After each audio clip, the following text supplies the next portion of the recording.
CEO की wife को अभी भी नहीं पता कि मेरा पुनर्जन्म रीबॉर्न हुआ है। बिल्कुल मेरी पिछली लाइफ की तरह वो मुझे डिवोर्स के लिए फोर्स करने के लिए 5 बिलियन ऑफर कर रही है। लेकिन मैं अपनी पिछली लाइफ की तरह मुश्किल खड़ी नहीं करने वाला। इसके बजाय मैंने सीधे चेक लिया और जल्दी से डिवोर्स एग्रीमेंट साइन कर दिया। ऐसा इसलिए क्योंकि मेरी पिछली लाइफ में सिया किंग उस गरीब स्टूडेंट के साथ भागना चाहती थी। इसलिए उसने मुझे छोड़ने के लिए बार बार मोटी रकम ऑफर की, लेकिन मैंने जिद में मना कर दिया और उसे सिर्फ एक सेंटेंस के साथ रिजेक्ट कर दिया। हमने कहा था एक पूरी लाइफ 1 मिनट या 1 सेकंड भी कम नहीं।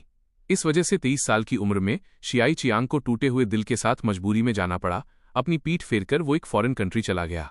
अनपेक्षित रूप से अनएक्सपेक्टेडली रास्ते में उसका प्लेन क्रैश हो गया और उसकी बॉडी कभी नहीं मिली। सिया किंग ने अपने प्यार को हमेशा के लिए खो दिया।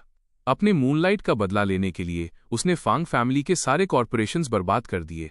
मेरे पेरेंट्स को सुसाइड करने के लिए मजबूर किया गया और मुझे 1 साल तक टॉर्चर किया गया। मेरी लाइफ भी खत्म हो गई। भारी बर्फ ने मेरी बॉडी को दफन कर दिया। मरने से पहले मैंने शियाई चियांग को देखा, जो मौत के मुंह से वापस आ गया था। वो रोते हुए सिया की बाहों में दौड़ा चला आया। किंग, मैं मरा नहीं हूं। वो प्लेन समंदर में क्रैश हो गया था। मुझे किसी ने बचा लिया। आखिरकार मैंने तुम्हें ढूंढ लिया। उसी समय मेरे दिमाग में एक ठंडी मैकेनिकल आवाज गूंजी। फांग युआन, सिया और शियाई चियांग इस वर्ल्ड के फेटेड मेल और फीमेल लीड हैं। तुम बस एक विलन वाले सपोर्टिंग मेल कैरेक्टर हो जो प्लॉट को आगे बढ़ाने के काम आते हो। तुम उन चीजों को फोर्स नहीं कर सकते और न ही उनके हकदार हो जो तुम्हारी नहीं है। अब तुम्हारी स्टोरी लाइन अपने फाइनल स्टेज में है। काउंटडाउन 10। ऐसा लगा जैसे बार में सिर्फ 10 सेकंड बीते थे, लेकिन महसूस एक पूरी लाइफ की तरह हुआ। जब मैंने अपनी आंखें खोली तो मैंने पाया कि मेरा पुनर्जन्म हो गया है। उस मोमेंट पर सिया किंग की स्पेशल असिस्टेंट मेरे बगल में खड़ी थी और मेरे सामने एक बैंक कार्ड बढ़ा रही थी। मिस्टर फोंग, मैं तीसरी बार मिस सिया की तरफ से स्पॉन्सरशिप कॉन्ट्रैक्ट खत्म करने की बातचीत करने आई हूं। इस बार सिया किंग पूरे 5 बिलियन ऑफर कर रही हैं। स्पेशल असिस्टेंट ने अपनी लाइंस खत्म की। उसने मेरा सोच में डूबा हुआ चेहरा देखा और उसे लगा कि मैं फिर से मना कर दूंगा, तो वो अपना सामान पैक करने के लिए झुकी और जाने की तैयारी करने लगी, लेकिन मैंने उसे रोक दिया। मैं एग्री करता हूं। स्पेशल असिस्टेंट की आंखें फटी रह गईं, उसकी नजरों में हैरानी थी। मैंने डिसिप्लिन के साथ एग्रीमेंट साइन किया, बैंक कार्ड लिया और अपनी जेब में रख लिया। स्पेशल असिस्टेंट को विदा करने के बाद मेरे हाथ कांप रहे थे।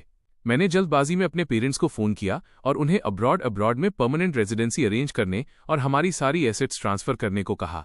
मैं उन्हें लेकर यहां से चले जाना चाहता हूं ताकि इस जगह फिर कभी वापस ना आऊं। मेरे पेरेंट्स दंग रह गए। मैंने बहाना बनाया कि कल रात मैंने एक बुरा सपना देखा था। उसमें कहा गया कि अगर हम इस देश में रहे तो हमारी फैमिली बर्बाद हो जाएगी। वो दोनों मुझे समझा नहीं पाए, तो आखिर में उन्हें मानना पड़ा।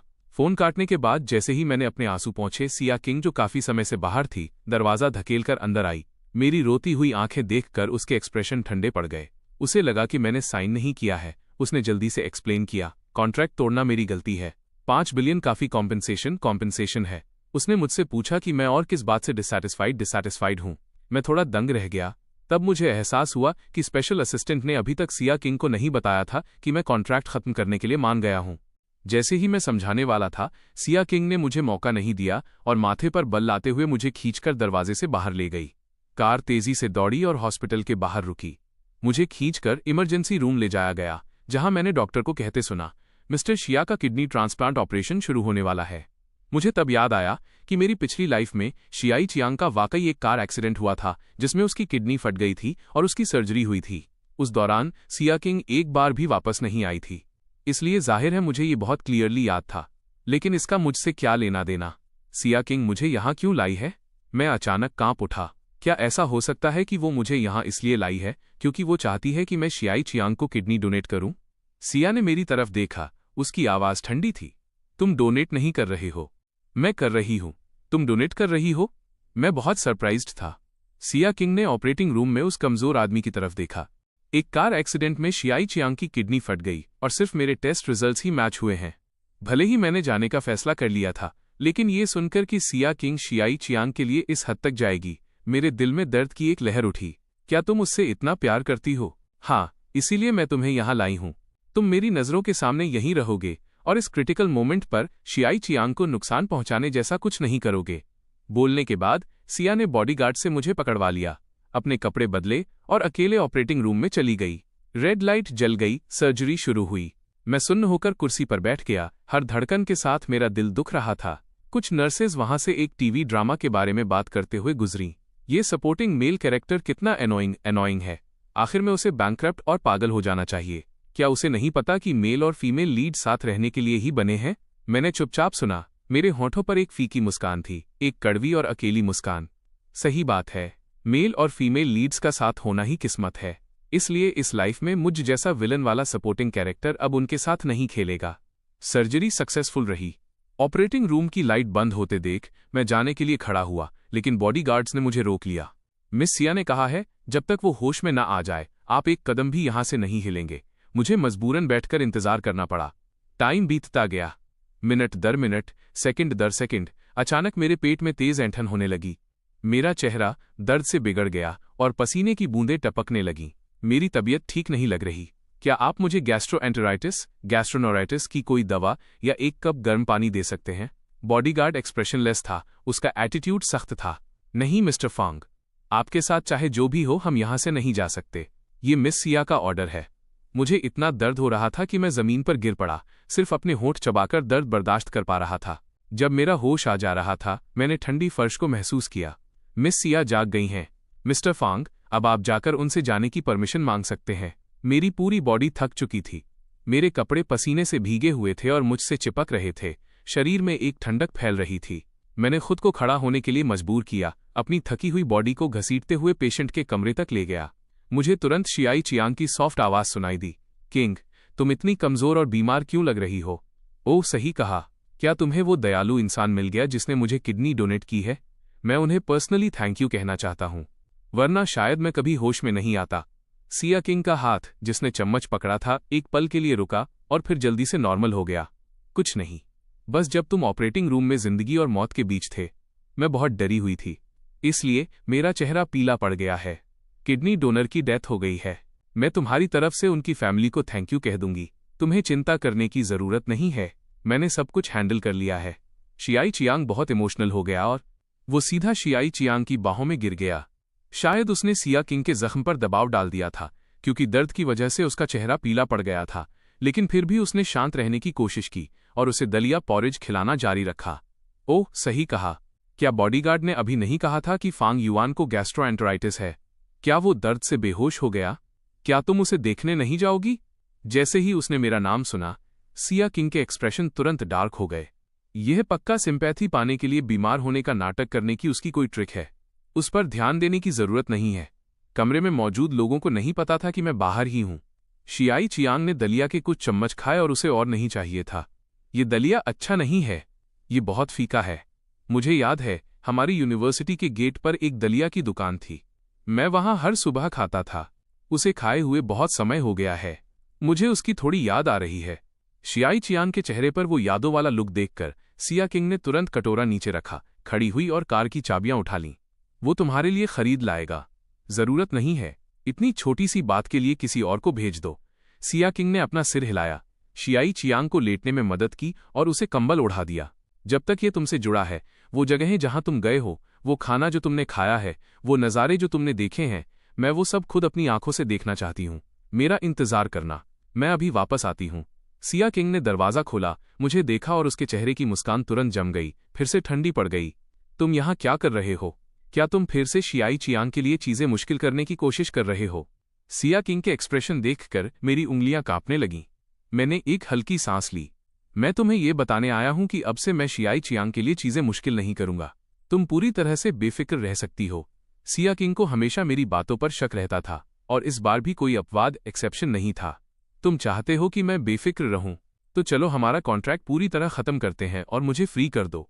ये कहकर सिया किंग मुड़ी और चली गई। उसने मेरी बुदबुदाहट नहीं सुनी। सिया, मैंने तुम्हें पहले ही पूरी तरह फ्री कर दिया है।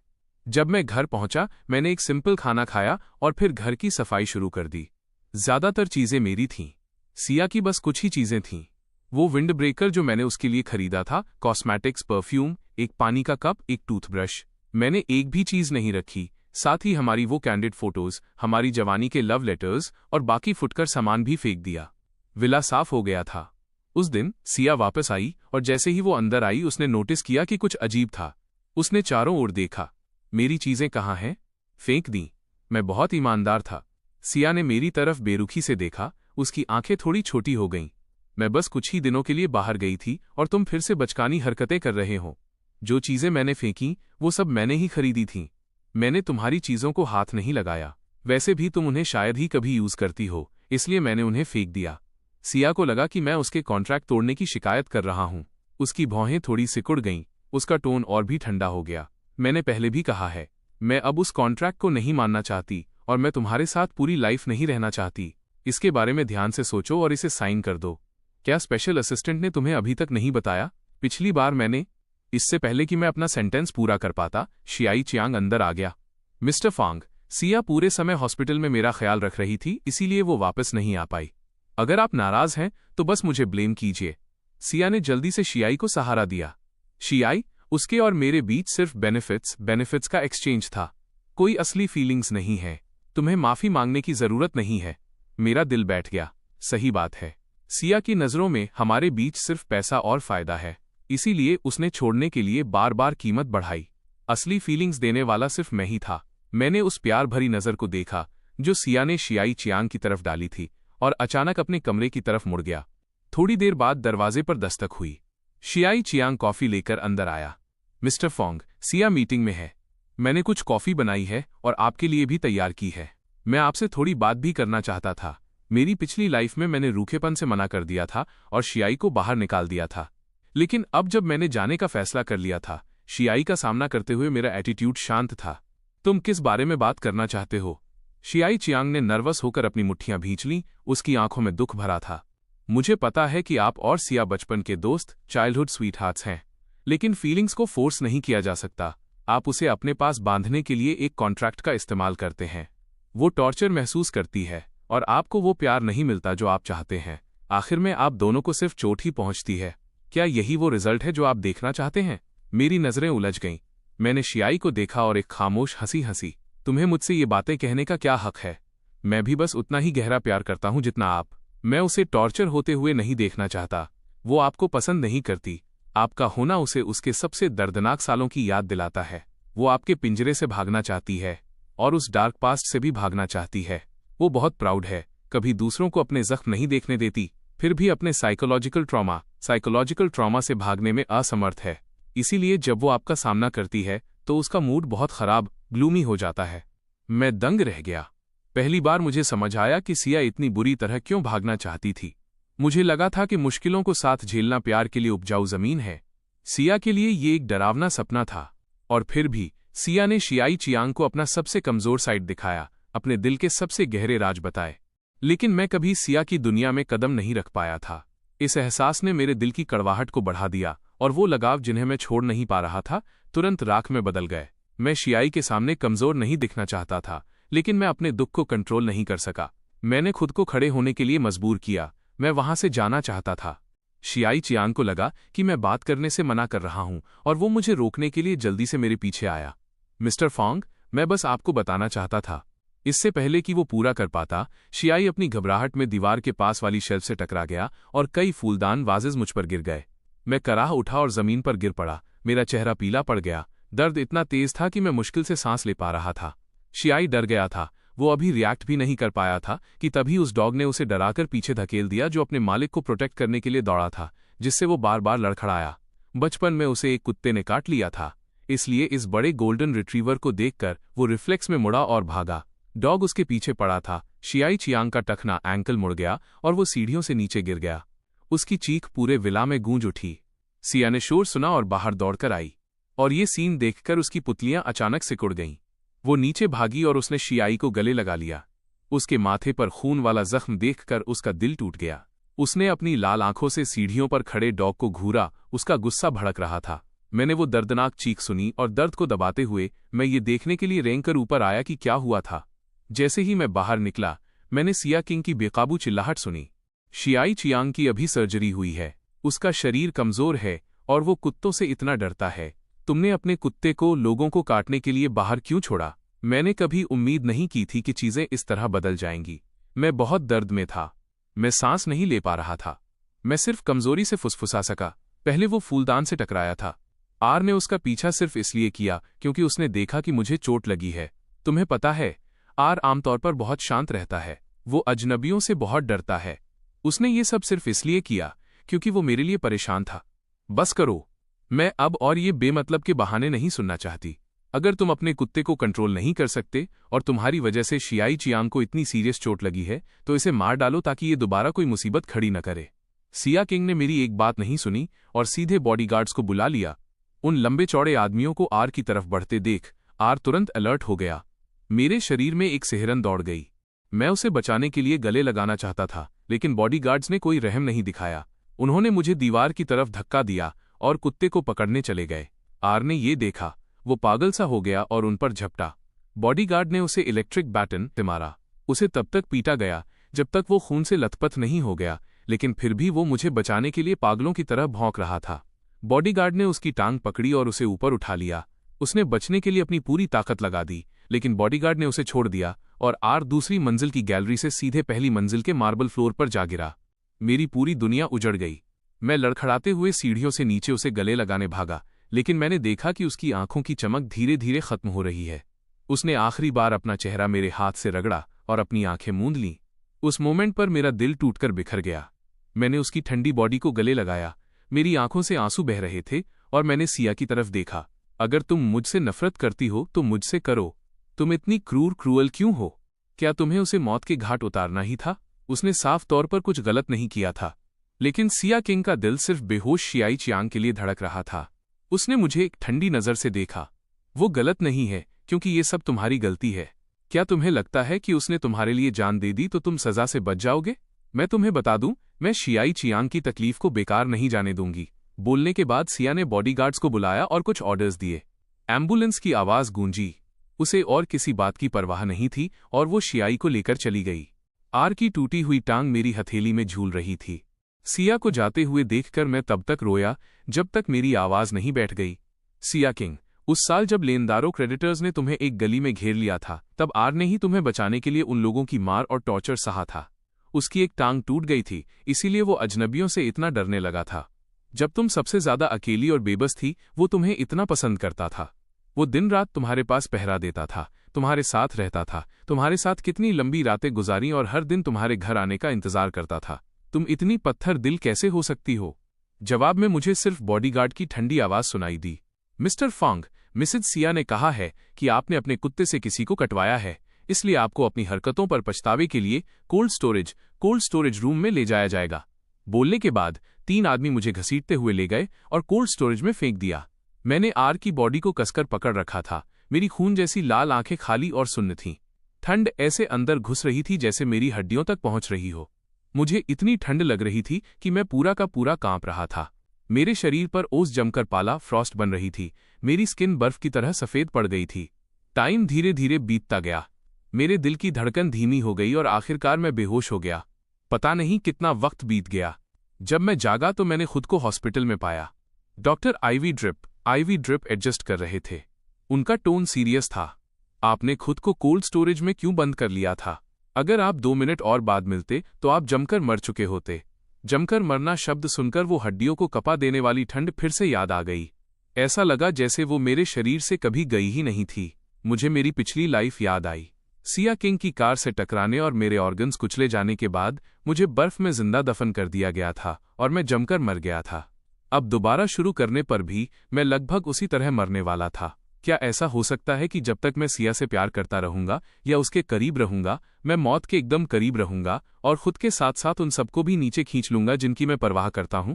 पिछली लाइफ में मेरे पेरेंट्स का मुझे बचाने के चक्कर में पहाड़ी से गिरना और अब आर का मेरी आंखों के सामने मर जाना याद करके मेरा दिल फिर से दुख उठा।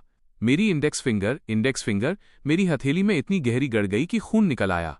जब मैं इस दुख में था तभी मेरे पेरेंट्स का फोन आया। फांग युआन, मैंने और तुम्हारे डैड ने देश की सारी एसेट्स अब्रॉड ट्रांसफर कर दी हैं।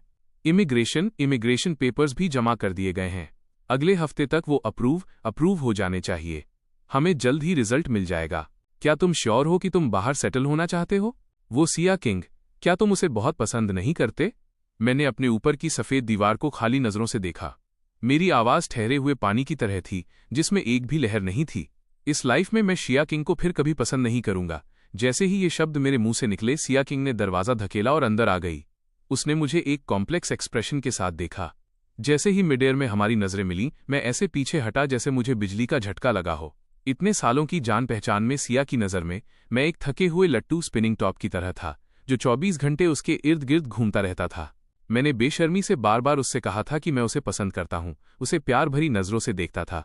इससे उसे सख्त नफरत थी, इसलिए वो पागलों की तरह मुझे दूर भगाना चाहती थी, यहां तक कि वो चाहती थी कि मेरा ये जुनून किसी और की तरफ शिफ्ट हो जाए। लेकिन जब मैंने वाकई कहा कि मैं उससे प्यार नहीं करता और वाकई उसे अवॉइड करना शुरू कर दिया, तो वो उतनी खुश नहीं थी जितना उसने इमेजिन किया था। इसके उलट वो थोड़ी परेशान, वेक्स्ड महसूस कर रही थी। उसे नहीं पता था कि ये फीलिंग कहाँ से आ रही है, न ही वो इसे मेरे सामने दिखाना चाहती थी। इसलिए उसने अपना वही ठंडा और बेरुखा बर्ताव बनाए रखा। तुम अब मुझे पसंद नहीं करते, तो फिर तुमने शियाई चियांग को नुकसान क्यों पहुंचाया? तुम मेरा अटेंशन पाने के लिए बीमार होने का नाटक क्यों करते रहते हो? तुम वो कॉन्ट्रैक्ट साइन क्यों नहीं कर रहे? डॉक्टर ने कहा कि तुम्हें सीरियस चोटें आई हैं, लेकिन मुझे तो तुम बिल्कुल ठीक लग रहे हो। तुम्हारे पास अभी भी मेरे लिए ये ड्रामा करने की एनर्जी है। सिया किंग के मजाक उड़ाने वाले सवालों के सामने मैंने अपनी नजरें झुका लीं। मेरी भारी आवाज में अंतहीन थकान थी। मैंने जो भी कहा वो सच था। ये सच है कि मैं तुम्हें पसंद नहीं करता, और ये भी सच है कि मैं बीमार हूं। और रही बात उस कॉन्ट्रैक्ट की जिसका तुम सपना देख रही हो, मैंने उसे पहले ही साइन कर दिया है। जैसे ही मैंने बोलना खत्म किया, फांग फैमिली का बटलर अंदर आया। यंग मास्टर, वेडिंग ड्रेस के वो डिजाइन जो आपने पिछले महीने सिया के लिए बनाने को कहे थे, वो तैयार हैं। प्लीज देख लीजिए कि क्या उनमें कोई चेंज करने की जरूरत है। सिया किंग को इतना गुस्सा आया कि वो हंस पड़ी। उसने डिजाइन का वो मोटा बंडल लिया और बटलर की हैरान नजरों के सामने ही मेरे सामने उसके टुकड़े टुकड़े कर दिए। फिर वो मुड़ी और सिर्फ एक सेंटेंस छोड़कर चली गई। अगर तुम्हें नहीं पता कि सच क्या होता है, तो मैं तुम्हें सिखाती हूं। ये वेडिंग ड्रेसेस मुझे इनमें से एक भी पसंद नहीं है। एक तेज आवाज स्लैम के साथ दरवाजा बंद हो गया। बटलर ने बेबसी से मेरी तरफ देखा। यंग मास्टर, मैं बीमार हूं, मैं डिजाइनर से अभी दूसरा सेट भेजने को कहता हूं। मैंने धीरे से अपना सिर हिलाया और बटलर को वापस बुलाया। इसकी जरूरत नहीं है। वो सारे सरप्राइज और गिफ्ट्स जो मैंने पहले सिया के लिए तैयार किए थे, उन सबको कैंसिल कर दो। अब उनकी कोई जरूरत नहीं है। आखिरकार मैं उसकी दुनिया से गायब होने ही वाला हूं। मुझे बस आखिरी एक हफ्ता और बर्दाश्त करना है। उस दोपहर मुझे हॉस्पिटल से डिस्चार्ज कर दिया गया। मैं विन विन डॉग को श्मशान क्रिमेटोरियम ले गया। वो बड़ा कुत्ता जो हमेशा मेरे साथ रहता था, मेरा कहना मानता था, अब बस एक राख का कलश अर्न था। मैं उस कलश को घर ले आया। सोफे पर उसके छोड़े हुए खिलौनों को देखकर काफी देर तक सुन्न होकर घूरता रहा। अनगिनत यादें मेरे दिमाग में उमड़ पड़ीं। कभी वो विन विन था जो खुशी खुशी मेरे लिए वो गिफ्ट्स ढूंढ कर लाता था जो सिया ने फेंक दिए होते थे। कभी वो विन विन था जो पूरी रात मेरे साथ खड़ा रहता था जब मैं शियाई चियांग की वजह से दुखी होता था। और कभी वो मेरी पिछली लाइफ वाला विन विन था जो 15 साल की उम्र तक जिया और बड़ी शांति से मरा था। उसकी आंखें कितनी सुकून में थीं। मैंने अपनी आंखें बंद कर लीं। आंसू चुपचाप मेरे गालों से फिसल कर फर्श पर गिर गए। लेकिन इस बार विन विन कभी दोबारा आज्ञाकारी बनकर मेरी बाहों में नहीं सिमटेगा और मुझे सांत्वना देने के लिए मेरे हाथ से अपना सिर नहीं रगड़ेगा। कुछ दिनों बाद हमारे सर्कल के 2 दोस्तों की शादी थी। मुझे इनविटेशन मिला। मैंने खुद को संभालने की कोशिश की और पार्टी में जाने के लिए थोड़ा तैयार हुआ। मेरे दोस्तों ने देखा कि मेरी तबीयत ठीक नहीं लग रही है, तो वो मुझे सांत्वना देने आए। फांग युआन सिया किंग आजकल शियाई चियांग को उसके पेरेंट्स की कब्रों पर ले जा रही है और यहां तक कि उसके साथ उसके गांव भी गई है उसके गरीब पेरेंट्स से मिलने। पक्का उस प्रिटी बॉय ने उस पर कोई जादू कर दिया है। इसलिए तुम फिक्र मत करो और दुखी मत हो। तुम्हारे हाथ में कॉन्ट्रैक्ट है। वो उससे शादी कभी नहीं करेगी। आखिर है तो वो एक कंट्री बम्पकिन, गंवार ही, एक बेहद गरीब प्रिटी बॉय जो सोशल लैडर चढ़ना चाहता है। वो तुमसे किसी भी तरह बेहतर कैसे है? सिया किंग को बस कुछ नया ट्राई करने की टेम्पररी क्रेविंग हुई है।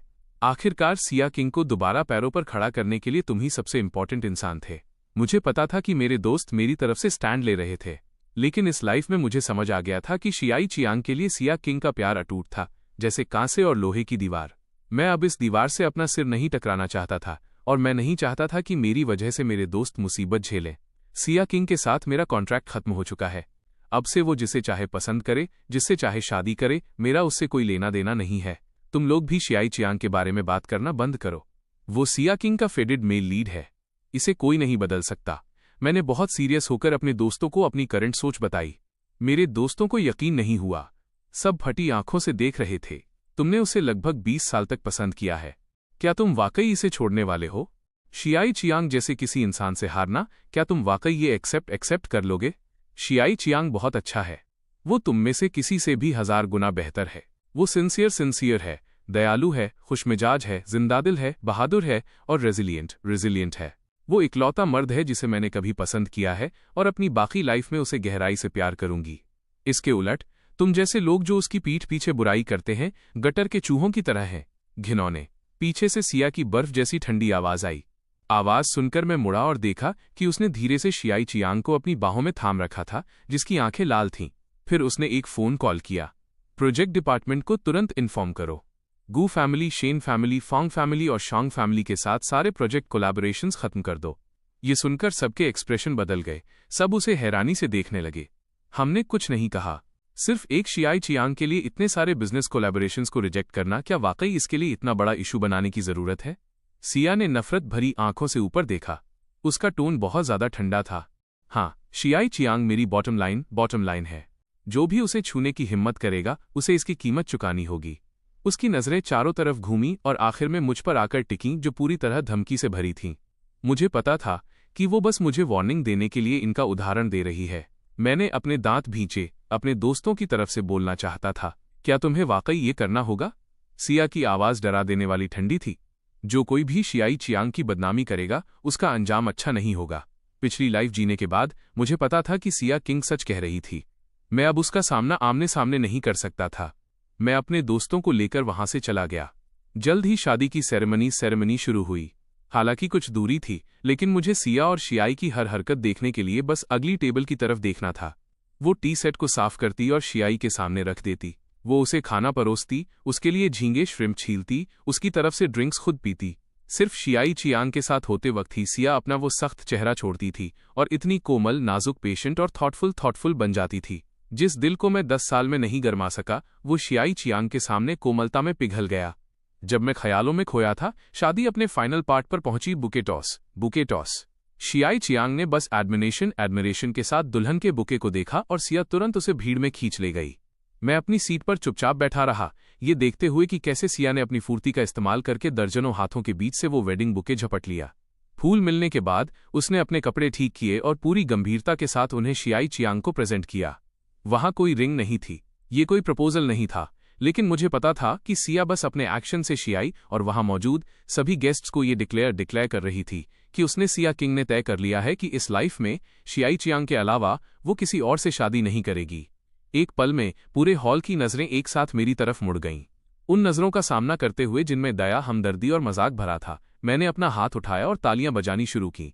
मैं ईमानदारी से उम्मीद कर रहा था कि सिया को वो मिल जाए जो वो चाहती थी। इस तरह मैं बहुत दूर जा पाऊंगा और एक शांत लाइफ जी पाऊंगा। शादी खत्म होने के बाद मैं घर जाने ही वाला था कि नीचे मेरी मुलाकात सिया से हो गई। जैसे ही हमारी नजरें मिली, मैंने तुरंत अपनी नजरें फेर लीं और रास्ता बदलकर निकलने की कोशिश की, लेकिन उसने मुझे स्पॉन्सरशिप कॉन्ट्रैक्ट खत्म करने के बारे में आवाज दी। क्या तुमने अभी भी इसके बारे में नहीं सोचा, या तुम इसकी कीमत से डिससैटिस्फाइड हो? तुम्हें कितना पैसा चाहिए? तुम सीधे बोल सकते हो। बार बार मैंने उसे खुद को एक्सप्लेन करने की इच्छा खो दी थी। मैंने अपना सिर झुका लिया। मेरा टोन शांत था, जिसमें कोई इमोशन नहीं था। मैं भी तुमसे पूछना चाहता हूं, तुम्हारी नज़र में क्या मैं और मेरी 10 साल से ज्यादा की फीलिंग्स ऐसी चीज हैं जिन्हें इस पैसे से पूरी तरह खारिज डिसमिस किया जा सकता है? अगर मैं तुम्हारे पैसे ले लूं, तो क्या तुम और मैं इस लाइफ में एक क्लियर लाइन खींच लेंगे और हमें फिर कभी एक दूसरे को नहीं देखना पड़ेगा? क्या ये सही है? उन शब्दों ने सिया को खामोश कर दिया। उसने मुझे गौर से देखा। उसकी आंखों में धीरे धीरे एक अजीब सी उलझन, कॉम्प्लेक्स इमोशंस दिखने लगी। वो मुझे बताना चाहती थी कि वो बस इस एबनॉर्मल रिलेशनशिप को खत्म करना चाहती थी, मेरे साथ सारे कॉन्टैक्ट काटना नहीं चाहती थी। लेकिन जब उसने शियाई चियांग को वॉशरूम से बाहर आते देखा, तो उसने अपनी जुबान पर आए शब्दों को निगल लिया। उसने सिर्फ एक शब्द कहा, हाँ। उसे खुद अपने कानों से ये एडमिट करते सुनकर मेरा पहले से सुन्न दिल फिर भी थोड़ा भारी और दबा हुआ महसूस हुआ, लेकिन मैंने जल्दी से अपना मूड एडजस्ट कर लिया। सिया को शियाई चियांग का हाथ थामते हुए देखना, उनकी 10 उंगलियां एक दूसरे में उलझी हुई थीं। मैंने धीरे से सिर हिलाया, लेकिन मैंने जल्दी से अपना मूड एडजस्ट कर लिया। सिया किंग की तरफ। सिया का हाथ, उनकी 10 उंगलियां एक दूसरे में उलझी हुई थीं। मैंने धीरे से सिर हिलाया। मैं समझ गया। फिक्र मत करो, मैं वैसा ही करूंगा जैसा तुम चाहती हो। 5 दिनों में तुम्हें वो सब मिल जाएगा जो तुम चाहती हो। 5 दिन? क्या 5 दिन? सिया किंग ने भौहें सिकोड़ी और मुझसे पूछने ही वाली थी कि मैं मुड़कर जा चुका था। शियाई चियांग को ये कहते सुनकर कि उसे भूख लगी है, उसने जल्दी से मेरी बातों को दिमाग से निकाल दिया। घर लौटने के बाद मैंने अपने नाम की आखिरी एसेट्स का भी हिसाब कर दिया।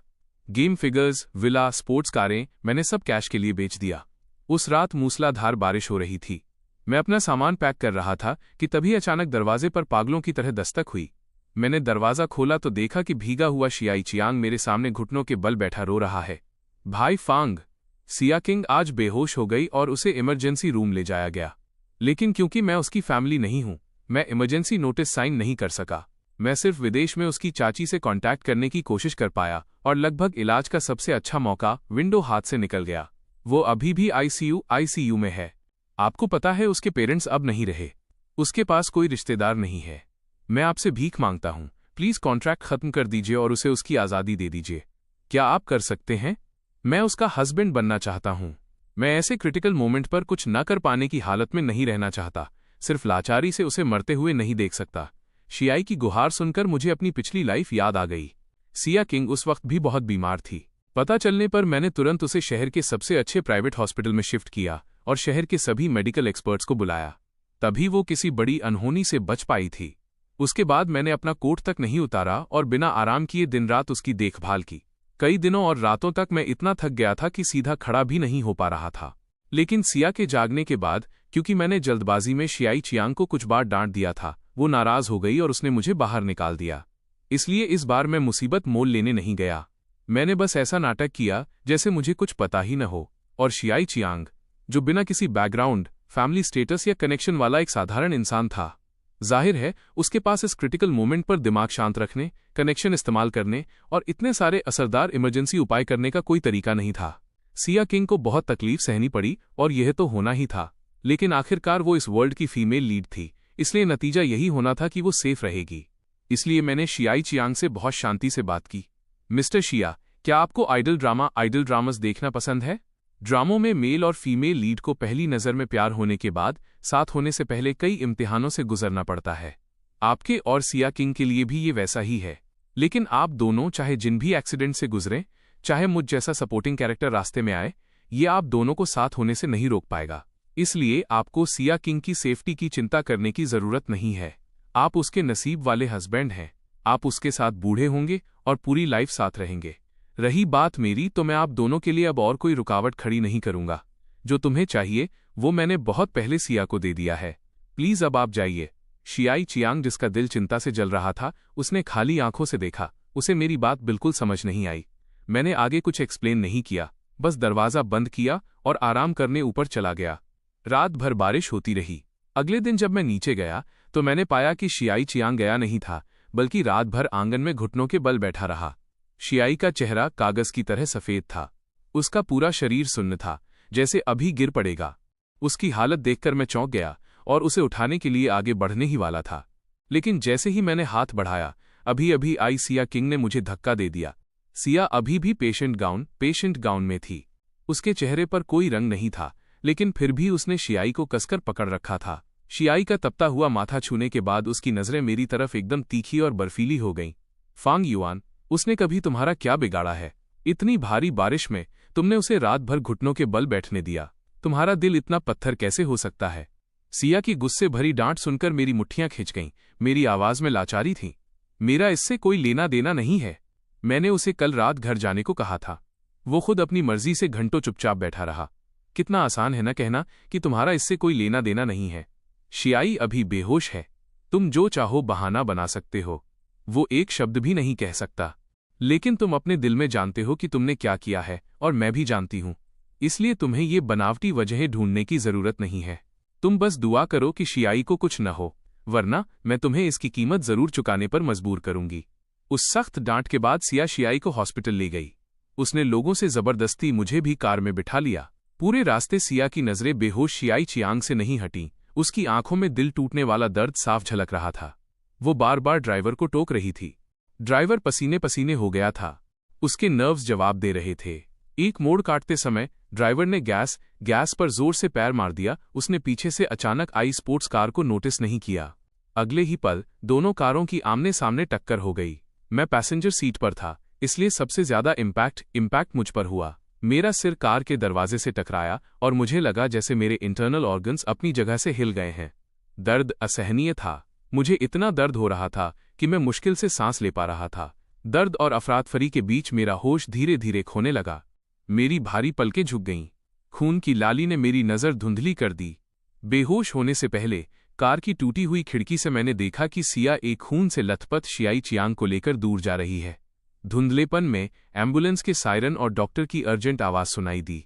इस घायल व्यक्ति की आर्टरी डैमेज हो गई है और तुरंत सर्जरी की ज़रूरत है, वरना इसकी जान को खतरा हो सकता है। मिस, क्या आप श्योर हैं कि आप पहले तेज़ बुखार वाले पेशेंट का इलाज करवाना चाहती हैं? उसे कोई जानलेवा चोट नहीं है। इलाज में थोड़ी देरी खतरनाक नहीं होगी। दरवाजे के बाहर से आती सिया की आवाज़ मेरे कानों तक पहुंची, जो बेहोश होने से पहले मेरे द्वारा सुनी गई आखिरी आवाज़ बन गई। मुझे बस शियाई का सेफ रहना चाहिए। चाहे उसे जैसी भी चोट लगी हो, तुम्हें पहले शियाई को बचाना होगा। दूसरों की जिंदगी या मौत से मेरा कोई लेना देना नहीं है। एक लंबे डरावने सपने से निकलने के बाद जब मैं जागा तो मैंने अपने पेरेंट्स के आंसुओं से भरे चेहरे देखे। फांग युआन डॉक्टर ने कहा कि तुम लगभग बच ही नहीं पाते। मैं और तुम्हारे डैड इतने डर गए थे कि हमें हार्ट अटैक आने ही वाला था। शुक्र है कि तुम ठीक हो। मौत के मुंह से वापस आने की खुशी ने तुरंत मेरे दिल को भर दिया। मैं भी रोने लगा। हम तीनों ने गले लगकर काफी देर तक सिसकियां लीं, तब जाकर मेरे पेरेंट्स शांत हुए। उन्होंने धीरे से मेरे आंसू पोंछे। इस बार तुम्हें इतनी सीरियस चोट लगी है, क्या हम विदेश जाना 1 महीने के लिए टाल सकते हैं? पुनर्जन्म के बाद से जो कुछ भी हुआ था उसे याद करके मैं अभी भी डरा हुआ था। मैंने मजबूती से अपना सिर हिलाया। मेरा एटीट्यूड किसी भी देरी के खिलाफ सख्त था। मॉम डैड, यूरोप में भी मेडिकल कंडीशंस बहुत अच्छी हैं। चलिए वहीं चलकर आराम करेंगे। हम ओरिजिनल प्लान पर ही टिके रहेंगे और कल दोपहर निकल जाएंगे।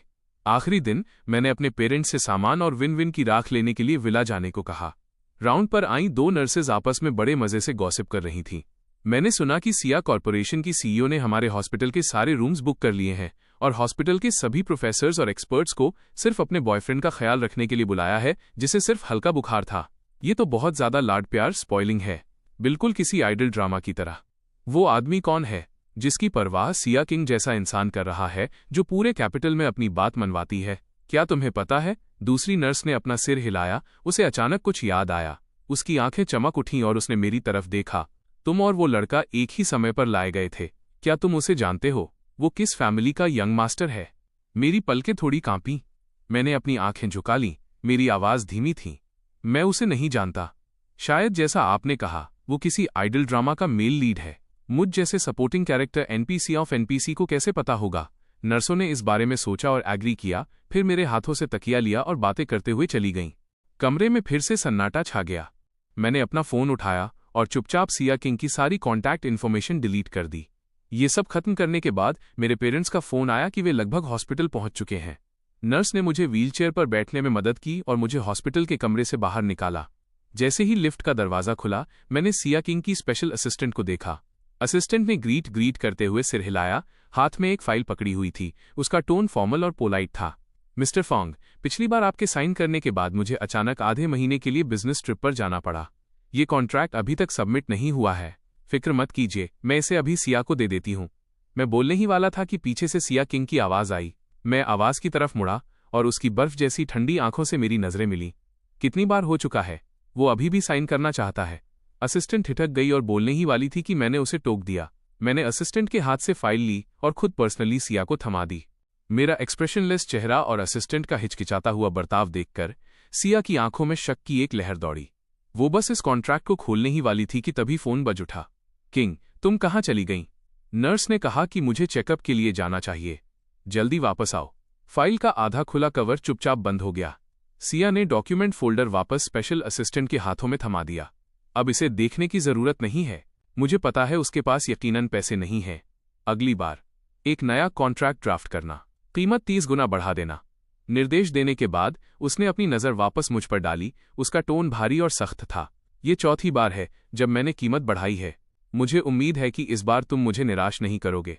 बोलने के बाद वो मुड़ी और सीधे वीआईपी हॉस्पिटल रूम की तरफ चली गई। स्पेशल असिस्टेंट ने मुझे हैरानी से देखा। मिस्टर फांग, मैंने सिया की आवाज़ सुनी तो मुझे पता था कि सिया अपने प्यार के पास पहुंचने के लिए जल्दबाजी में थी। मैंने सिया किंग को जाते हुए देखा और मेरे चेहरे पर सुकून भरी मुस्कान फैल गई। शियाई चियांग के अलावा इस दुनिया में उसके लिए और कुछ मायने नहीं रखता। रही बात मेरी तरफ से उसे फ्री करने की, तो अगली बार जब वो ये सुनना चाहे तो तुम उसे बता देना। डिंग। लिफ्ट का दरवाज़ा खुला। मेरे पेरेंट्स मुस्कुराते हुए मेरी तरफ आए, मुझ पर एक कोट ओढ़ाया और फिर मुझे व्हीलचेयर पर हॉस्पिटल से बाहर ले गए एयरपोर्ट की तरफ। बाहर सूरज चमक रहा था। मैंने उस गर्म धूप को पकड़ने के लिए अपना हाथ उठाया। इतने समय से मेरे शरीर में जमा हुई ठंड आखिरकार खत्म हो गई। प्लेन पर चढ़ने से पहले मैंने 3 प्लेन टिकट निकाले और अपने पेरेंट्स की तरफ देखकर मुस्कुराया।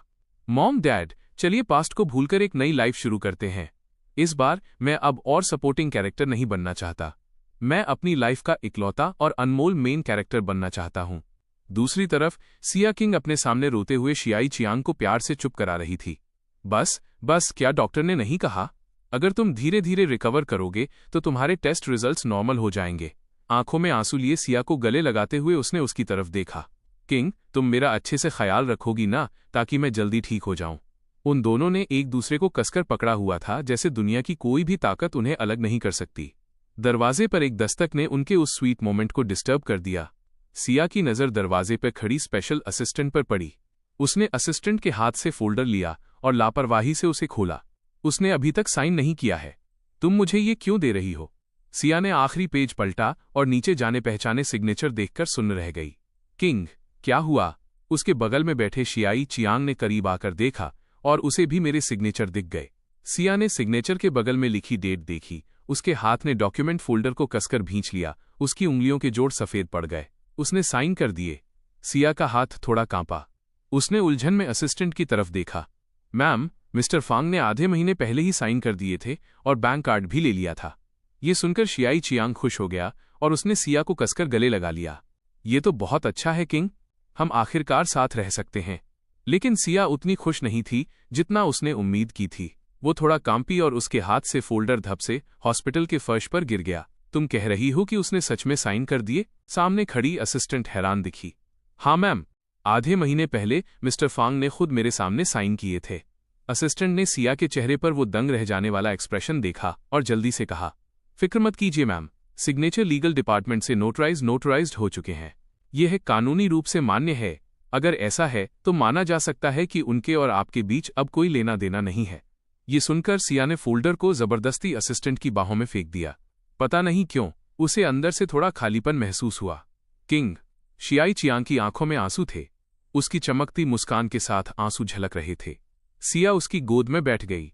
शियाई, हम आखिरकार साथ रह सकते हैं। ये देखकर असिस्टेंट ने जल्दी से वहां से जाने की परमिशन ली। सिया नीचे झुकी और शियाई की आंख के कोने में गिरे आंसू को चूमा, उसकी पलकों को धीरे से छुआ। शियाई ने सिया के पतले होठों को चूमा। उनकी सांसों में गर्म आंसू भाप बनकर उनके चेहरों को छू रहे थे। उस प्राइवेट हॉस्पिटल रूम में उनके पैशनेट किस की आवाज गूंज रही थी और काफी देर बाद वहां फिर से सन्नाटा छा गया। सिया शियाई का हाथ पकड़कर उसे वापस विला ले आई। शियाई चियांग अपने चेहरे पर चिंता नहीं छिपा सका। किंग, क्या मिस्टर फॉन्ग नाराज होंगे जब तुम मुझे यहां वापस लाओगी? सिया ने उसके होठों पर एक किस किया। उसकी हिम्मत कैसे होगी? तुम वो हो जो मेरी बाकी लाइफ में मेरे साथ रहोगे, मेरे असली हस्बैंड। फांग युआन भला क्या चीज है? उसे बाहर न निकालना ही पुरानी जान पहचान के नाते मेरी दरियादिली है। सिया ने पासवर्ड डाला और विला का दरवाजा खोला। उसने धीरे से शियाई का हाथ पकड़ा और उससे प्यार से बात की। शियाई, तुम मास्टर बेडरूम में मूव कर सकते हो। मैं फांग युआन से कह दूंगी कि वो अपना सामान गेस्ट बेडरूम में शिफ्ट कर ले। उसने धीरे से शियाई चियांग की हथेली दबाई और उसे सांत्वना दी। सिया किंग ने दरवाजा धकेला और अंदर कदम रखा। जब उसने घर के अंदर का नजारा देखा तो वो सुन्न रह गई। किंग, क्या हुआ? शियाई ने अपने बगल में खड़ी हैरान सिया की तरफ देखा। सिया ने एक पल के लिए खुद को संभाला, फिर मुस्कुराकर शियाई से कहा, कुछ नहीं, जल्दी अंदर आओ। सिया ने कुछ कदम आगे बढ़ाए। उसके पैरों के नीचे का वो सॉफ्ट एहसास अब चला गया था। आर नाम का वो गोल्डन रिट्रीवर अब अपनी पूंछ हिलाते हुए उसके पास नहीं दौड़ेगा, न ही वो अपनी सिग्नेचर डॉग स्माइल दिखाएगा। यहां तक कि जब सिया ने दूसरी मंजिल की तरफ देखा, अगर ये कोई नॉर्मल दिन होता तो मैं हमेशा दूसरी मंजिल की रेलिंग के पास खड़ा होता और उसे दरवाजा खोलते देख मुस्कुरा रहा होता। सिया किंग ने अपना सिर हिलाया और इन सारे ख्यालों को दिमाग से निकाल दिया। शियाई चियांग, अब से ये तुम्हारा घर है। सिया शियाई को लेकर दूसरी मंजिल पर गई। वो मास्टर बेडरूम का दरवाजा खोलने ही वाली थी ताकि मुझसे कह सके कि जल्दी गेस्ट रूम में शिफ्ट हो जाऊं, लेकिन अनपेक्षित रूप से दरवाजा खोलने के बाद वो वहीं ठगी सी रह गई। पास्ट का वो मास्टर बेडरूम, जिसका बेड मेरे मॉडल से भरा रहता था, जिसके हेडबोर्ड पर सिया की वो फोटोज थीं जो मैंने चुपके से खींची थीं, और वो नाइट स्टैंड जिस पर मैं ताजे फूलों का गुलदस्ता रखा करता था, वो सब गायब था। सिया के सामने वो बेडरूम बिल्कुल खाली था। जो कुछ भी मैंने पर्सनली अरेंज किया था उसका नामो निशान मिट चुका था। सिया किंग लपक कर खाली डेस्क के पास गई और उसका दराज ड्रॉर खींचकर खोला। वो दराज जो कभी लव लेटर्स से भरा रहता था अब खाली था। उसने अलमारी खोली तो पाया कि मेरे सारे कपड़े जा चुके थे, यहाँ तक कि वो ड्रेसेस जो मैंने उसके लिए पर्सनली डिजाइन की थीं वो भी गायब थीं। वहां बस सिया के अपने कुछ कपड़े बचे थे। सिया के चेहरे के भाव बिगड़ गए। उसने विला की मेड को आवाज दी, मिस्टर फांग का सामान कहाँ है? मेड हैरान दिखी। मैम, आज सुबह मिस्टर फांग के पेरेंट्स आए थे और उनका आखिरी सामान ले गए। उन्होंने कहा कि वे विदेश शिफ्ट हो रहे हैं। क्या आपको इस बारे में नहीं पता था? सिया ने जबरदस्ती दोनं हाथों से डेस्क का सहारा लिया। उसके होठों पर एक फीकी मुस्कान आई। मुझे लगता है उसे अपनी औकात समझ आ गई है। खुद ही पहले बाहर शिफ्ट हो गया। शियाई चियांग पास आया और डेस्क के सामने खड़ी सिया को गले लगा लिया। उसकी आवाज खुशी से भरी थी। किंग, ये तो बहुत अच्छा है। आखिरकार हमारे बीच अब कोई रुकावट नहीं रही। सिया हकीकत में वापस आई। वो मुड़ी और उसने शियाई को गले लगा लिया। शियाई, हमने आखिरकार इस दिन का इंतजार खत्म किया। सिया ने अपना सिर शियाई के कंधे पर रख दिया। मैं सच में बहुत खुश हूं। सब कुछ कितनी आसानी से हो गया। शियाई, जब तक तुम मेरे साथ हो मुझे बस वही चाहिए, मुझे और कुछ नहीं चाहिए। सिया ने प्यार से बात की और शियाई के माथे को चूमा। हवाई जहाज की सीढ़ियों पर कदम रखने से पहले मैंने आखिरी बार इस शहर को पीछे मुड़कर देखा। इस जगह में मेरी बहुत सी यादें और सिया किंग से जुड़ी बहुत सी चीजें थीं। अब मुझे कोई लगाव महसूस नहीं हो रहा था। मैंने अपना सिर घुमाया और केबिन के अंदर चला गया। यूरोप की वो फ्लाइट धीरे धीरे बादलों में उड़ गई, पीछे बस एक सफेद लकीर छोड़कर गायब हो गई। मैंने फ्रांस के एक प्राइवेट हॉस्पिटल में आधा महीना रिक्यूपरेट होने में बिताया। मेरी बॉडी धीरे धीरे ठीक हो गई। मैंने खिड़की से बाहर देखने के लिए अपना सिर घुमाया। विदेशी नज़ारे कितने जीवंत, विविड थे। खिली हुई धूप, हरे भरे घास के मैदान जहां कपल्स पिकनिक मना रहे थे। दूर एफिल टावर साफ नीले आसमान के नीचे शान से खड़ा था।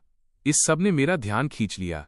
जब मेरे सारे हेल्थ इंडिकेटर्स नॉर्मल हो गए तो मुझे हॉस्पिटल से डिस्चार्ज कर दिया गया। धूप का आनंद लेते हुए मुझे अपने दिल में सिर्फ सुकून महसूस हुआ।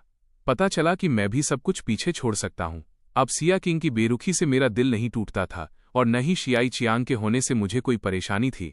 इस पल में मैं एक बिल्कुल नया इंसान था, अपनी लाइफ का खुद मालिक। सेन नदी, सेन रिवर के किनारे फांग फैमिली के विला में लौटकर मैंने अपनी पूरी एनर्जी यूरोप ट्रिप प्लान करने में लगा दी। कुछ दिनों बाद काउबॉय हैट और ब्लू एंड व्हाइट हुडी पहने मैं रोम की सड़कों पर दिखा। मैं प्राचीन रोमन कोलोसियम के खंडहरों के सामने खड़ा था, वीनस के मंदिर के अवशेषों को देख रहा था और तारीफ में आहें भर रहा था। उसके बाद मैं रोम के सेंटर में ट्रेवी फाउंटेन गया, विशिंग फाउंटेन के पास बैठा और एक स्ट्रीट वेंडर से खरीदा हुआ कोकोनट फ्लेवर वाला आइसक्रीम कोन हाथ में लिया। मैंने टूरिस्ट्स और राहगीरों की भीड़ को देखा, चुपचाप रोम में अपने समय का आनंद लेते हुए। अचानक सफेद ड्रेस पहने एक महिला मेरी तरफ चलकर आई और मेरे सामने अपनी नाक से सनग्लासेस हटाए। मैंने ऊपर देखा। सामने खड़ी महिला की आंखें बहुत गहरी और खूबसूरत थीं। उसकी नीली आंखों एज्योर आइज में जैसे पूरा समंदर समाया था। मुझे लगा कि मैं उसका रास्ता रोक रहा हूं। मैं खड़ा होने ही वाला था कि उसने मेरी कलाई पकड़ ली। मिस्टर फांग, आपने मुझे पहचाना नहीं? रोम की गुनगुनी धूप में वो महिला दिल खोलकर हंसी। इससे मेरे दिल की धड़कन तेज हो गई। सच में एक कातिल खूबसूरती। मैंने मन ही मन खुद को कोसा कि मैं खूबसूरती देखकर पिघल रहा हूं। मैंने एक शानदार मुस्कान दी। आप हैं? उस महिला ने कंधे उचकाए और मुझे देखकर मुस्कुराई। मिस्टर फॉन्ग, मैं पेरिस के उसी प्राइवेट हॉस्पिटल में आपकी अटेंडिंग फिजिशियन थी। मुझे सुन्न होकर घूरते देख उसने अपना हाथ चेहरे के निचले हिस्से पर रखा। क्या अब आप मुझे ऐसे पहचान सकते हैं? सामने खड़ी महिला का चेहरा और उस प्राइवेट हॉस्पिटल के बड़े सफेद मास्क वाले डॉक्टर का चेहरा धीरे धीरे मैच हो गया। मुझे अचानक एहसास हुआ, I am so sorry doctor Lin, बिना मास्क के मैं आपको पहचान नहीं पाया। लिन काइवेई मुझे देखकर मुस्कुराई। मिस्टर फॉन्ग, अगर आप वाकई माफी मांगना चाहते हैं तो क्या मैं आपको मेरे साथ रोम की सड़कों पर टहलने की तकलीफ दे सकती हूं? बदतमीजी पहले मेरी तरफ से हुई थी, इसलिए मैंने सिर हिलाया और लिन काइवेई के साथ रोम की गलियों में निकल पड़ा। डॉक्टर लिन, क्या आप भी रोम में वैकेशन पर हैं? लिन काइवेई ने सिर हिलाया। मिस्टर फांग के डिस्चार्ज होने के बाद हॉस्पिटल ने मुझे छुट्टियां दी। मैंने सोचा यूरोप घूम लेती हूं। कितना इत्तेफाक है कि आपसे मुलाकात हो गई। रोम की सड़कों पर धूप में लिन काइवेई की वो चमकती मुस्कान बहुत शानदार लग रही थी। मैं उसकी मुस्कान देखकर इतना मंत्रमुग्ध था कि मेरा सिर चकराने लगा। मैंने जल्दी से कहा, आप बहुत फॉर्मल हो रही हैं डॉक्टर लिन, बस मुझे फांग युआन कहिए। लिन काइवेई ने भी वैसे ही जवाब दिया, तो फांग युआन, तुम मुझे बस लिन काइवेई कह सकते हो। रोम का आसमान नीलम जेड की तरह साफ था। हम दोनों टहलते हुए ट्रिनिटा डे मोंटी चर्च पहुंचे और पत्थर की सीढ़ियों पर साथ बैठकर ठंडी हवा का लुत्फ लेने लगे। लिन काइवेई ने अचानक पूछा, फांग युआन, क्या तुम मुझे बता सकते हो कि तुम यूरोप क्यों आए? मेरी खामोशी देखकर लिन काइवेई ने माफी मांगते हुए जल्दी से हाथ हिलाए। फांग युआन, मेरा मतलब तुम्हारी प्राइवेट लाइफ में तांग झांक करना नहीं था। मैं बस ये जानना चाहती थी कि तुम इतनी सीरियसली घायल थे, फिर भी तुमने चीन से पेरिस आकर इलाज जारी रखने की जिद क्यों की? लिन काइवेई एक पल के लिए रुकी। मुझे एक बार हॉस्पिटल की तरफ से एक एकेडमिक कॉन्फ्रेंस अटेंड करने के लिए चीन भेजा गया था। चीन के मेडिकल स्टैंडर्ड्स फ्रांस से कम नहीं हैं। वहां तुम्हारी चोटें लाइलाज नहीं थीं। मैंने लिन काइवेई को टोकते हुए कहा, क्योंकि मेरे देश में मेरे साथ कुछ बहुत भयानक चीजें हुई थीं। मैं मौत के कगार पर था और मेरी फैमिली लगभग बर्बाद हो गई थी। लिन काइवेई के चेहरे पर माफी के भाव थे। आई एम सॉरी, मुझे इन चीजों के बारे में नहीं पता था। मैंने लिन काइवेई की तरफ देखा। उसकी आंखें नीलम जेड की तरह साफ थीं। कोई बात नहीं, बहुत सी चीजें अब पास्ट बन चुकी हैं। जब तक आप उन्हें पीछे छोड़कर एक नई लाइफ को अपनाते हैं, सब ठीक है। मैं सुकून के साथ मुस्कुराया। वो मुस्कान लिन काइवेई की आंखों में झलक रही थी। एक हल्की हवा का झोंका पास से गुजरा। लिन काइवेई अपने दिल में एक हलचल महसूस किए बिना नहीं रह सकी। उसने अपनी घबराहट छुपाने के लिए जल्दी से सिर झुका लिया। फांग युआन, लिन काइवेई ने अपना हाथ मेरी तरफ बढ़ाया। मैं अपना पिछला इन्विटेशन वापस लेना चाहती हूँ। मैं तुम्हें सिर्फ अपने साथ रोम की सड़कों पर टहलने के लिए इनवाइट नहीं करना चाहती। अगर पॉसिबल हो तो क्या मैं तुम्हें ये पूरी वेकेशन मेरे साथ बिताने के लिए इनवाइट कर सकती हूँ? मेरा दिल धड़क उठा। मैंने लिन काइवेई के हाथ पर अपना हाथ रखा। मिस लिन का इन्विटेशन पाकर मैं बहुत सम्मानित महसूस कर रहा हूँ। लिन काइवेई मुस्कुराई। मैं पास में एक बेहतरीन कॉफी शॉप जानती हूँ। हम दोनों साथ में कॉफी शॉप के अंदर चले गए। पियानो की मधुर आवाज मेरे कानों में गूंज रही थी। मैं दुकान में टंगी पेंटिंग्स की तारीफ करने के लिए रुका। बहुत इम्प्रेस्ड महसूस कर रहा था। ये रोम की सबसे पुरानी कॉफी शॉप है। मशहूर इटालियन मूर्तिकार, लेखक और यहाँ तक कि म्यूजिशियंस यहाँ के रेगुलर्स हैं। लिन काइवेई ने पास खड़े होकर बड़े ध्यान से समझाया। हम दोनों एक के बाद एक बैठ गए। टेल कोट पहने वेटर ने इंग्लिश में हमारा ऑर्डर लिया। मैंने एक कप ब्लैक टी ऑर्डर की। लिन काइवेई ने एक लाटे और एक क्रोइसेंट ऑर्डर किया। मैं चुपचाप दुकान की सजावट देख रहा था। लिन काइवेई ने गेहूं की खुशबू वाला वो क्रोइसेंट मेरी तरफ बढ़ाया। ट्राई करो। लिन काइवेई मुझे देखकर धीरे से मुस्कुराई। मैंने उस कुरकुरे और परतदार क्रोइसेंट का एक टुकड़ा खाया। उसका रिच और बटर वाला फ्लेवर मेरे टेस्ट बड्स में घुल गया। धीरे धीरे चबाते हुए एक हल्की खट्टे फल सिट्रस की खुशबू मेरे मुंह में भर गई। ये बहुत टेस्टी है।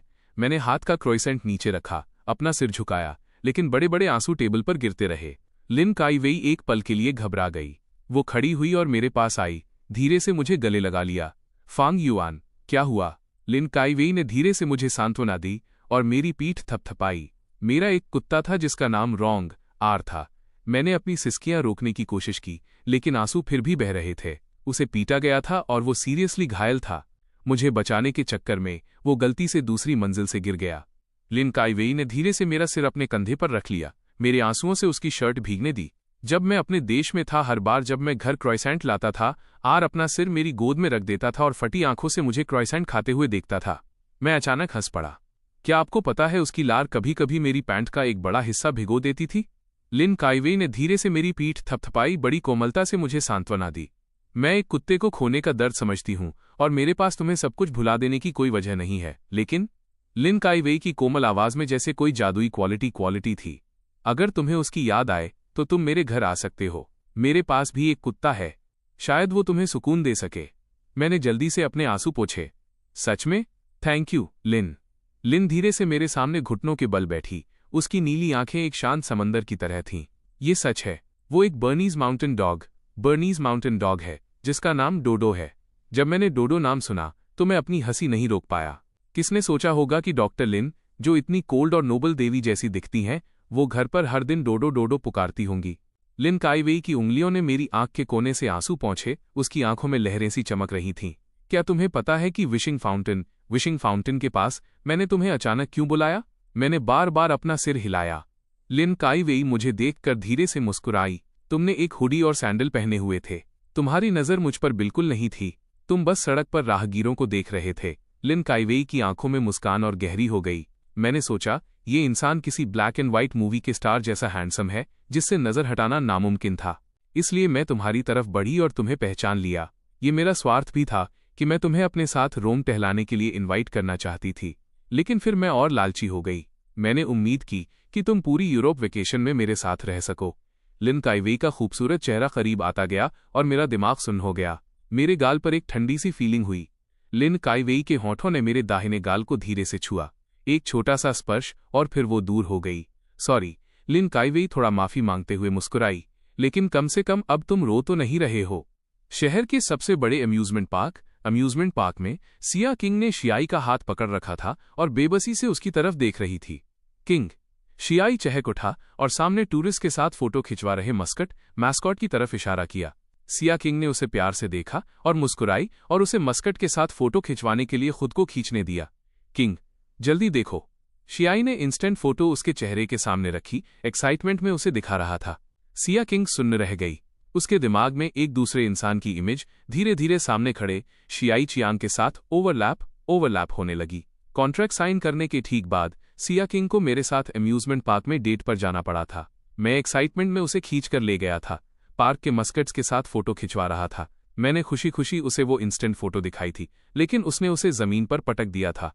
फांग युआन, मुझे नहीं पता तुम इतने बचकाने क्यों हो। सिया किंग ने सिर्फ वो एक ठंडा सेंटेंस कहा था और वहां से चली गई थी, लेकिन बाद में उसने वही फोटो एक फ्रेम में लगी हुई देखी थी। मैंने उसका हाथ पकड़ रखा था और मैं बहुत जोर से मुस्कुरा रहा था। तभी उसे पता चला था कि उसके जाने के बाद मैं जमीन पर बैठा था और मैंने धूल भरी उस फोटो को बड़ी सावधानी से उठाया था, उसे किसी गहने की तरह संजोया था और हमेशा के लिए संभाल कर रखा था। सिया किंग का दिल अचानक दुख उठा। उसके बगल में खड़े शियाई चियांग ने उसके चेहरे के भाव बदलते देखे और जल्दी से उसे गले लगा लिया। किंग, क्या हुआ? सिया तब अपनी यादों से बाहर आई। उसने जल्दी से अपने सामने खड़े आदमी को दिलासा दिया। शियाई, मैं ठीक हूं, बस थोड़ी गर्मी है। यह देखकर कि सिया ठीक है, शियाई ने एक शरारती मुस्कान दी और दूर एक हॉन्टेड हाउस की तरफ इशारा किया जिसका नाम हॉन्टेड मेंशन था। किंग, क्या चैलेंज ट्राई करना चाहती हो? सिया किंग ने सिर हिलाया और नजाकत से कहा, तुम्हें बस मुसीबतें खड़ी करना पसंद है। वो और शियाई उस हॉन्टेड मेंशन में घुस गए और दोनों तुरंत अंधेरे में डूब गए। जैसे ही वे अंदर गए, उनके सामने पुतले और डरावनी चीजें कूद कर आने लगीं। सिया चिल्लाई और शियाई की बाहों में समा गई। उसका पूरा शरीर कांप रहा था। शियाई ने सिया के कपड़ों को कसकर पकड़ लिया और उसे खुद से चिपकाए हुए आगे बढ़ता रहा, लेकिन उसने नोटिस नहीं किया कि सिया का हाथ थोड़ा भिंच गया था और उसकी हथेली बर्फ जैसी ठंडी थी।